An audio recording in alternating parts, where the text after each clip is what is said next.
Hey everyone, welcome back to the channel. Today, I'm going to walk you through the final touch on my latest airbrush painting, a beautiful cedar waxwing. I'll be adding the shadow, which is always a crucial element to really make the subject pop. I used my trusted Iwata Eclipse airbrush for this, spraying Createx paint. The inspiration for this painting came from a porcelain figurine of a cedar waxwing that I came across. Waxwings are such elegant birds, and their smooth feathers and soft colors really lend themselves to airbrushing. Cedar waxwings are a migratory species, and they'll actually be returning to North Florida in early October, which is something I'm looking forward to. So, I'm laying down a subtle shadow to give this bird some depth. I'm going for a soft, feathered effect to complement the natural look of the waxwing. The Createx paint works great for this, especially for soft transitions. But, as always with airbrushing, sometimes things don't go exactly as planned. My airbrush clogged up due to what's known as tip dry, which happens when paint builds up on the needle tip. This caused a bit of a misfire, and the shadow came out much darker than I intended. At first, I was worried because the shadow was a lot more intense than I wanted.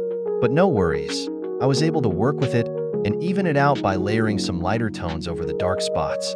Airbrushing can be unpredictable, but sometimes those mistakes lead to happy accidents.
I was worried because the shadow was a lot more intense than I wanted.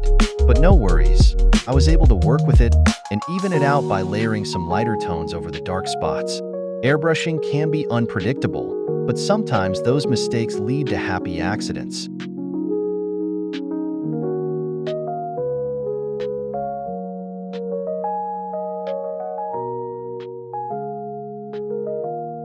Now, with the shadow fixed, the painting is coming together just like I imagined.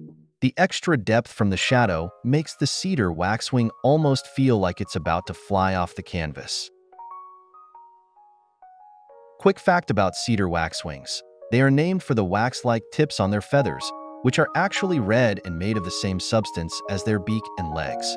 They are fruit eaters, and during the winter months, you'll often spot them in large flocks, moving from one fruit tree to another. Overall, I'm really happy with how the shadow turned out, even with the hiccup along the way. Let me know in the comments if you've ever dealt with an airbrush mishap like this. See you next time.